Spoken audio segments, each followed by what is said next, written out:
Assalamualaikum warahmatullahi wabarakatuh.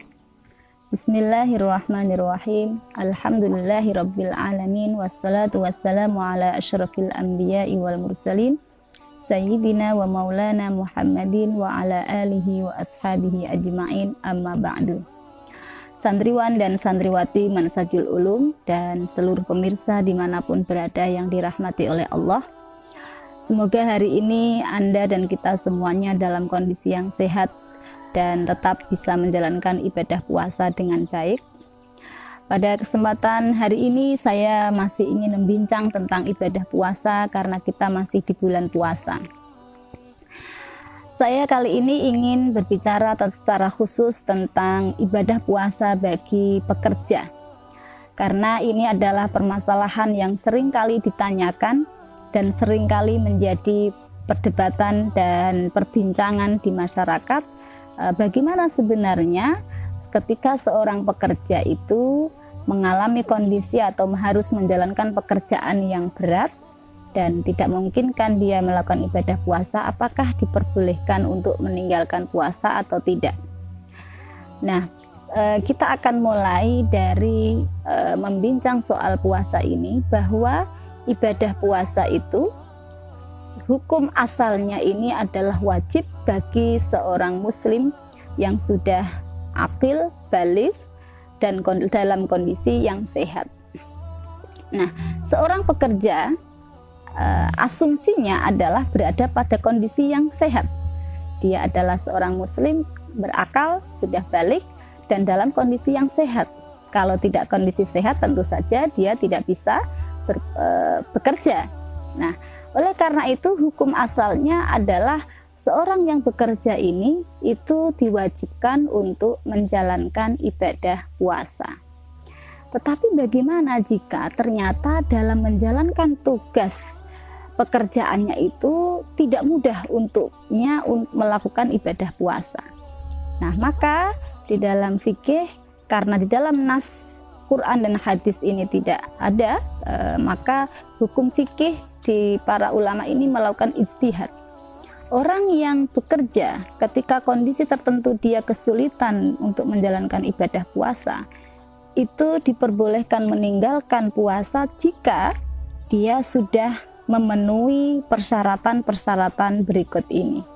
Di dalam kitab yang saya bawa ini, namanya kitab Bughyatul Mustarsyidin, ini ada 6 syarat yang harus dipenuhi bagi seorang pekerja jika dia memang benar-benar jika memenuhi persyaratan ini, maka nanti dia diperbolehkan untuk meninggalkan ibadah puasa.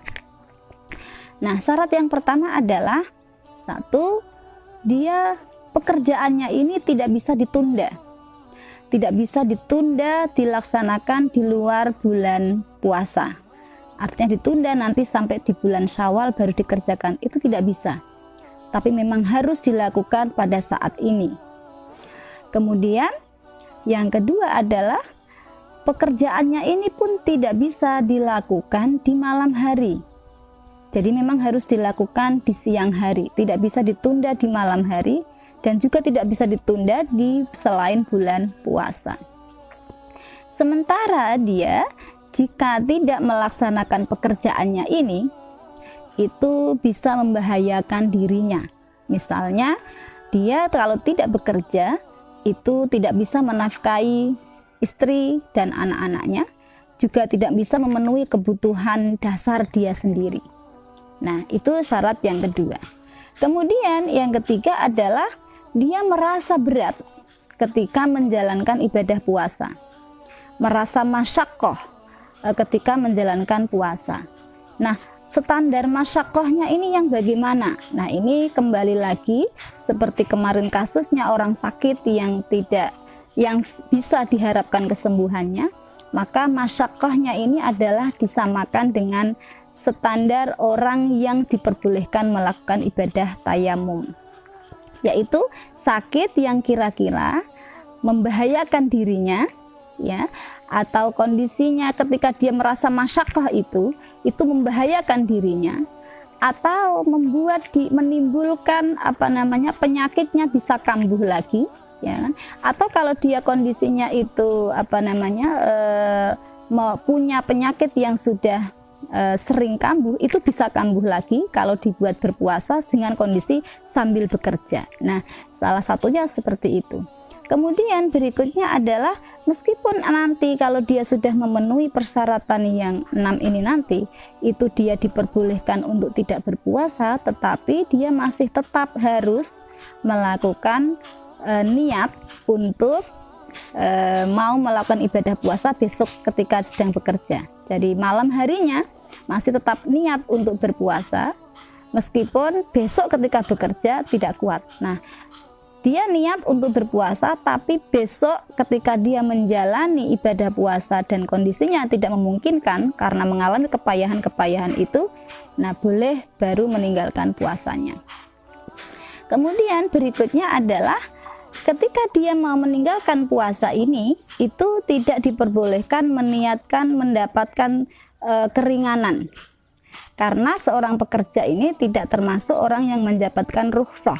Karena asumsinya orang yang bekerja itu adalah orang yang sedang dalam kondisi yang dalam istilah usul fikih itu azimah. Dia kondisi yang normal, tidak mengalami kondisi yang tidak normal sehingga tidak mendapatkan rukhsah, maka tidak boleh diniatkan untuk mendapatkan rukhsah.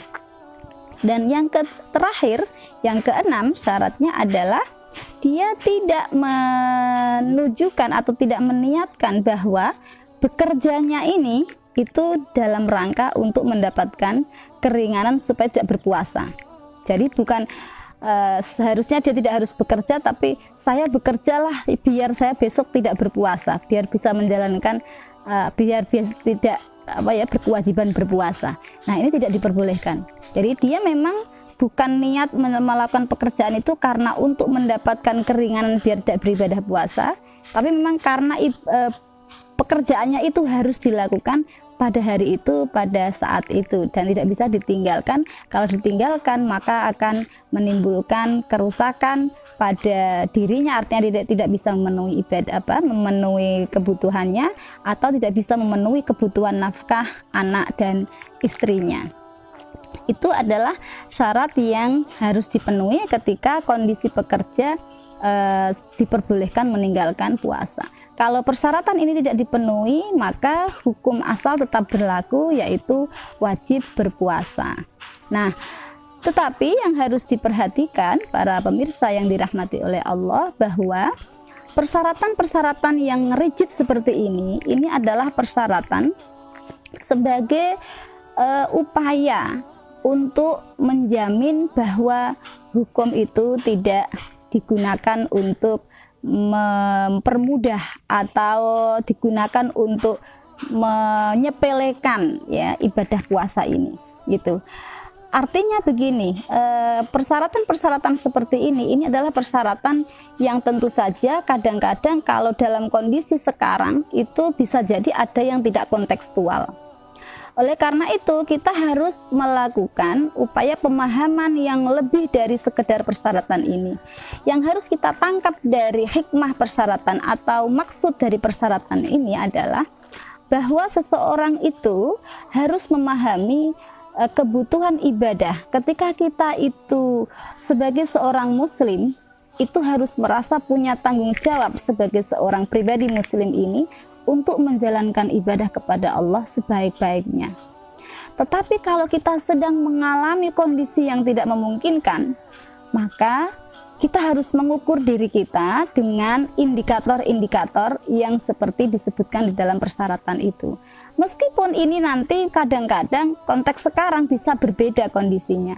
Artinya persyaratan itu bisa kontekstual ya. Artinya kalau sekarang mungkin misalnya persyaratan yang pertama bahwa pekerjaan itu tidak bisa ditunda sampai bulan Syawal. Ini nanti kalau sekarang semuanya ukurannya itu, semua pekerjaan hari ini barangkali tidak ada yang bisa memungkinkan seperti itu. Artinya apa? Karena orang yang bekerja itu kan terikat dengan yang namanya mandor, terikat dengan pimpinan, terikat dengan majikan. Tentu saja semuanya tidak bisa ditunda untuk bulan Syawal. Tetapi kan ada kondisi-kondisi kalau kita masih memungkinkan, meskipun tidak bisa ditunda, ya tetap harus dilakukan. Nah, tetapi yang lebih penting dari itu adalah bagaimana kita itu memahami. Ketika kita kondisinya mampu, maka lakukanlah yang terbaik. Karena ibadah itu adalah sejatinya kembali kepada kita sendiri. Tapi kalau kondisinya kita tidak mampu, maka agama itu memberikan jalan yang mudah. Ini yang paling penting di dalam menjalankan ibadah puasa dan juga ibadah-ibadah yang lain. Jadi tanpa misalnya tiba-tiba persyaratan ini tidak terpenuhi semua, tapi kondisi Anda memang tidak mungkin untuk melakukan ibadah puasa, maka sebenarnya pintu-pintu untuk mendapatkan keringanan itu masih tetap terbuka. Karena jalan untuk mendapatkan hukum masih ada dengan melalui pintu-pintu yang lain. Intinya adalah bahwa kemasyakohan dalam diri kita, kepayahan, kemafsadahan itu harus didahulukan. Tetapi ukuran mafsadah ini harus betul-betul dilakukan atau digunakan dengan standar yang tidak dalam rangka untuk menyepelekan hukum, tapi betul-betul karena kita ini membutuhkannya. Itu yang paling penting harus kita pahami bersama-sama. Terima kasih, kurang lebihnya mohon maaf. Assalamualaikum warahmatullahi wabarakatuh.